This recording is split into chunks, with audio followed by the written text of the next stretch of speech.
All right.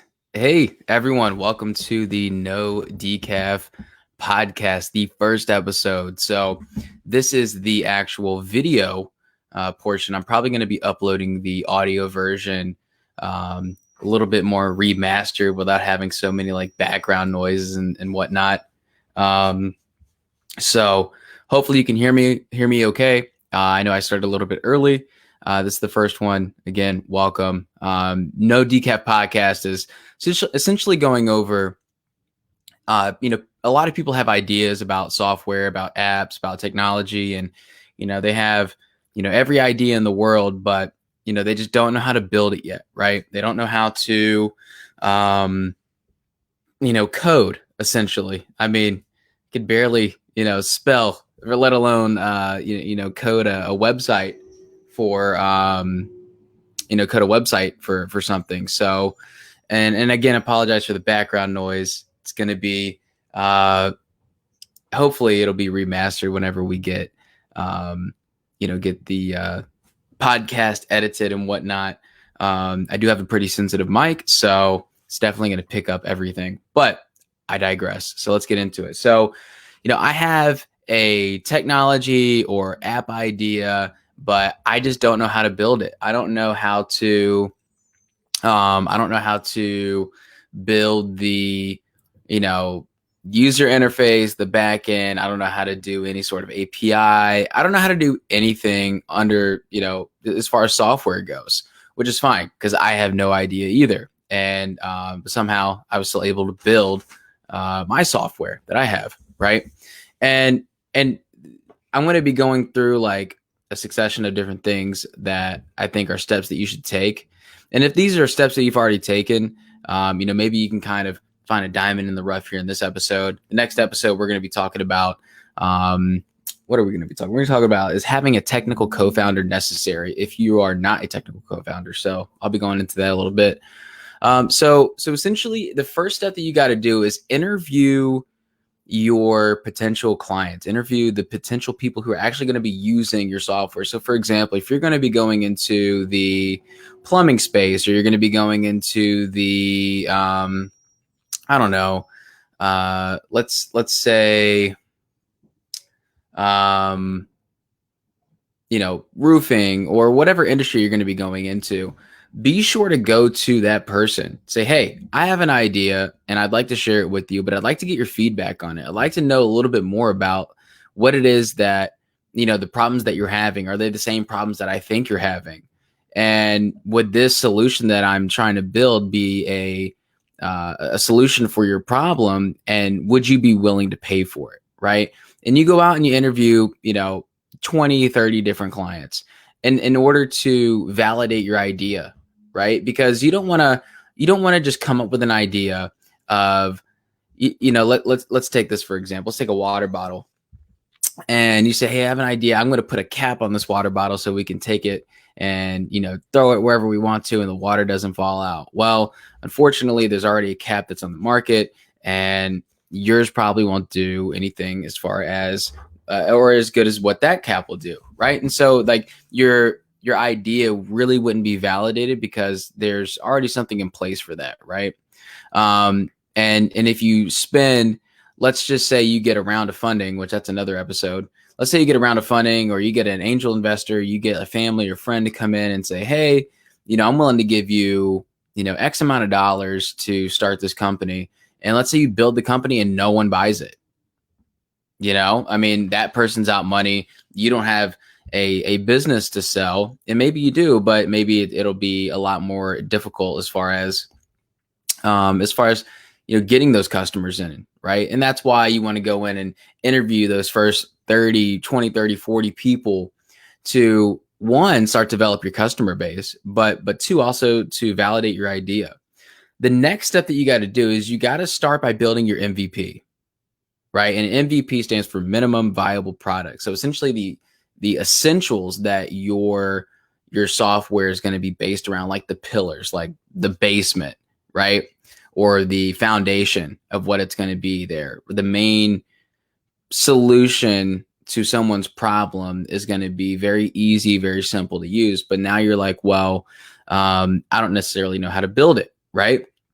And if you don't know how to code, that's fine. But the one thing that you have to be aware of if you are going to do that is I would start by getting a little notebook like this, right? I get a little notebook like this, and I would then start writing out screens, right? And so for those that are listening to the audio, basically it's this little moleskin little notebook that has lines and whatnot. But essentially, if you're thinking about building an app, you want to go ahead and do what they call wireframing, right? You want to draw it out, and you want to be extremely specific with what you're trying to draw. So, for example, if you want to draw the home screen, you want to draw let's say it's an app, right? So you draw a screen of a phone, you put the logo, you put the username, password, and then the login button, right? So for those who are looking, it's basically just a square that I drew, right? And like I said, it doesn't have to be perfect, but it has to be very specific in what you're trying to accomplish. So, for example, if you want to put a loading screen in there, right? You got to put, I want to put a loading screen. And depending upon who you're going to be using to build out your software, you're really going to want to be as specific as possible. So for example, if you look at Facebook Messenger, for example, and you're starting to send messages back and forth to someone, and you can see like the messages, they start scrolling up, right? The older ones start to get pushed up and the new ones start to populate. Like that's a text scroll, right? So if you don't tell your developer, because obviously you're not the one coding it, if you don't tell the developer, hey, I want my text to scroll up, and that's a very common sense thing that you would think that people would know, but that's how developers and outsourced people are going to be able to take advantage of you, because if you don't mention that in the initial, what they call scope of work, if you don't mention that in your wireframing, or if you don't mention that in the initial conversation, they're going to actually charge you more and say, hey, I get it, I can do that, but that's what we call out of the scope of work initially from what you told me, which is going to involve more time and energy and effort into building this out. So I'm going to have to charge you more money to do that additional text scrolling feature, right? And that may not even be like the main thing of your software. So then you're like, well, that's not even really a main. That's just like a very simple like communication thing, right? So you really got to be specific at the very beginning. So before you even reach out to someone and say, hey, I have an idea, I want to build this, be sure to have all your ducks in a row, right? Be sure to have, hey, I need a loading screen before the login screen comes in. And the loading screen is going to take 1.367 seconds. Like you really got to be specific with it before the login screen comes in. And when the login screen comes in, since we're going to be HIPAA compliant, I've already done the research on this, and the password has to be 8 characters long with an exclamation point and a special character as well. So if they don't have that, we have to have it populate on the reasons why that password won't, go through, so on and so forth. So there's a lot of things that you got to get granular with, and take it one screen at a time, right? So if you are, creating the login screen, what is that? What functionalities are there going to be there? Is it going to be signing up? And if you're signing up, is there going to be a payment portal there? And if you're doing a payment portal, do you have to do a third-party API integration? And how much is that, right? So you just got to really think ahead. And that's one thing that I probably would have done differently, because initially when I was building out my software, when I was actually off to a networking event, and I was setting up my networking event that I was running, and I was on the phone with them, and I'm like, yeah, dude, that sounds great. I want to do this. I want to do this. I want to do this. But I wasn't specific. And it really, really came into effect, like not then, but like 4 or 5 months later down the road, when now we're starting to get to like really have a full big picture of what this is. And you're like, wait, what do you mean? Like it doesn't include this? Like that's like a common sense thing. What do you mean there's a login button, but there's not a log out button? Like, you would think there'd be a log out button, right? What do you mean there's not a delete user? And what if they don't pay? If they don't pay, I don't necessarily want them to be deleted, because if I delete them, that means that I have to re-sign them up again. So, I mean, could we put in a pause feature? Yeah, we could, but by the way, that's going to be out of scope, right? So, and there you go. You're like, oh, well, there's more money. So just be prepared. Like, it's always going to cost more than what you originally would think it's going to be. And writing out the wireframing on a piece of paper first, like screen by screen by screen by screen, helps out a lot. And then what I would do is I would then put it into like online. And there's a number of different programs that you can use. You can use one that's Proteo or proto.io, which is P as in Paul P as in Paul ROTO.io. And then there's another one called InVision, InVision. And I think it's envision.com, but if you Google it, it'll pop up. Now, I've personally worked in those. Some of them are more user-friendly than others, but what I'd recommend doing is maybe going on Fiverr and paying someone to say, hey, here's my idea. I'd like you to build it. Here's the sketches that I've done, and I'd like you to put these into like a prototype for me real quick. And I wouldn't necessarily worry about an NDA. I mean, if you're really, really like, this is like $1 million idea, maybe you get an NDA, but it's so much more paperwork. And even if you're talking to like an investor or someone who, someone who invests in companies for a living, they're not going to sign an NDA, because a piece of what you do may be a part of a technology that's coming up that doesn't, let's say, for example, your software is supposed to deliver hamburgers, and essentially a part of that is the notifications are on the right hand side, and that's all a part of your NDA. Now, if someone has an idea of they want to be able to do something with TVs, something completely different with food, and their notifications are on the right hand side, and I'm being very like general, like this isn't really like an idea, but just to kind of paint a picture for you, then they can't necessarily invest in that because they sign an NDA with yours, and they can't necessarily put that in there, because if they invest in that company, not invest in yours, and they have something similar, then they're liable to that NDA, right? So that I really wouldn't really focus on too much. I mean, just put it this way: if you call a huge company, right, that does something similar, and you call the development department and you say, hey, I have this huge idea I want you guys to look at. Here it is for free. You can do it. They're probably not going to build it because they got their own things that they're dealing with. And so the NDAs are definitely something. If you do that, then someone's definitely going to be like, okay, well, this person really doesn't know what they're doing. They're definitely newer in the industry, and I'm not going to really take them as seriously. Right. But again, maybe you go to Fiverr and you send them saying, hey, here's my wireframing. I'd like you to put this together in Proto or Envision or something like that to build a more clear picture. Here are the colors that I want. Here's the color codes that I want, so on and so forth, right? Be as specific as possible. So now once that you have that, now you have a very broad idea of, okay, well, I could do this, but it could also pivot into this. It could also pivot into this idea. So once you get to that point of having the wireframing, then now you're at the point of saying, okay, well, I've already interviewed, right? I already validated my idea. I've already had people say, yeah, they would pay for it. Maybe you've taken prepayments, right? Maybe you pre-sold the idea. And now that you had the wireframing, now you're at the point where you're like, okay, well, I can build this. I just don't know how to code. So who do I choose to build it? Well, there's a number of different things that you could do. There's a number of different programs that you can go into. You have accelerators, you have incubators, right?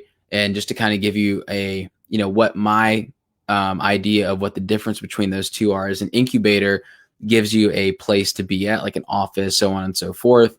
It incubates you to, essentially grow into a company, but there's a lot of requirements to get to that point. Accelerators are really cool because, a lot of times if, some will take equity, right? Some will take equity in the sense of, let's say your app cost $50,000 to build, and you don't necessarily have $50,000.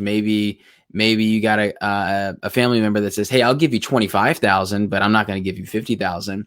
You can find an accelerator online, and there's a number of different ones, and they'll take a small piece of equity, like 2-3% equity, and they'll pay for half of the development cost up front. And they'll also give you a line of credit in order for you to say, hey, we'll give you 25,000.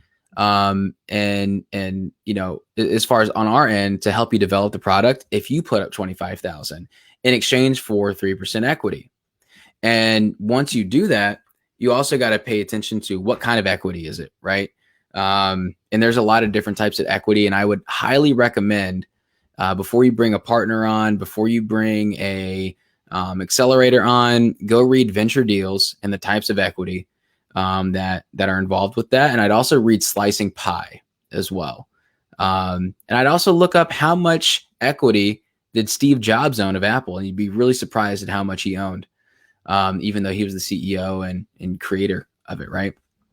So, but accelerators are really cool, and I had a really good experience. And I've talked to a number of different app companies that I've contacted and been on a podcast with them and kind of went over my experience. And they're like, you had a really good experience, because not all of them happen that way. So you really want to do your due diligence. You want to find the accelerators that are highly, I guess, rated. Obviously, you don't want to go into one that's, not, I wouldn't even say not necessarily well known, but just doesn't have a good review. And then I go look at a couple of their portfolio companies. And how would you find those portfolio companies? You go on LinkedIn, you go follow the main, people who are a part of that company, and then you start following the posts that they do. And a lot of times they'll tag those people in those posts, and you can go contact them and say, hey, what's your experience with this? Would you recommend doing that? Would you recommend like not doing that? Like what are your thoughts on this? And they'll give you a really good picture of what it is to work with those incubators. And so once you find that, they're going to be going over a scope of work with you. Again, going back to the beginning, right? And you want to be extremely specific. And it doesn't matter how annoying you may think that you're being, it's going to pay off at the end of the day. And you're going to be, and you're still going to forget stuff, because you're only one person. You're not a technical person, right? At least the people who I'm talking to, right? You're not, maybe you know what you want to build, but you don't know how to build it. You don't know how to code, and you're going to forget stuff. You're not going to be like, okay, well, this thing should connect to this thing. And if it doesn't connect to this thing, how does it connect? Right. And you got to think of things like that. You got to think ahead. And once you get that done and you bring on the company, or the person, or maybe you bring on a technical co-founder, maybe you do, maybe you don't. It just really depends on what route you want to go. This isn't necessarily telling you what route to go. It's just saying, here are the options, and here's kind of like the first few steps of getting going. And in the next episode, what we're going to be going over is having a technical co-founder necessary? We're going to go over like the differences in fundraising and equity, and what are the pros and cons of having a technical co-founder versus not having one? Can you start with that one and then hire one later? We're going to be going over all that stuff. So if you thought this podcast or this little video was helpful, feel free to drop a follow, drop a like. If you're listening to this in like another platform, go ahead and drop a subscribe button. Would really love to hear your feedback. You can find me on Facebook, No Decaf Podcast, and comment on this, see the video version, unless you're seeing the video version live now. And just let me know what your thoughts are. If you have any questions or ideas, drop those in the comments, and I'll be sure to go back and be able to answer those to the best of my ability, or point you in the right direction. So thanks for listening, thanks for watching, and I will see you on the next episode.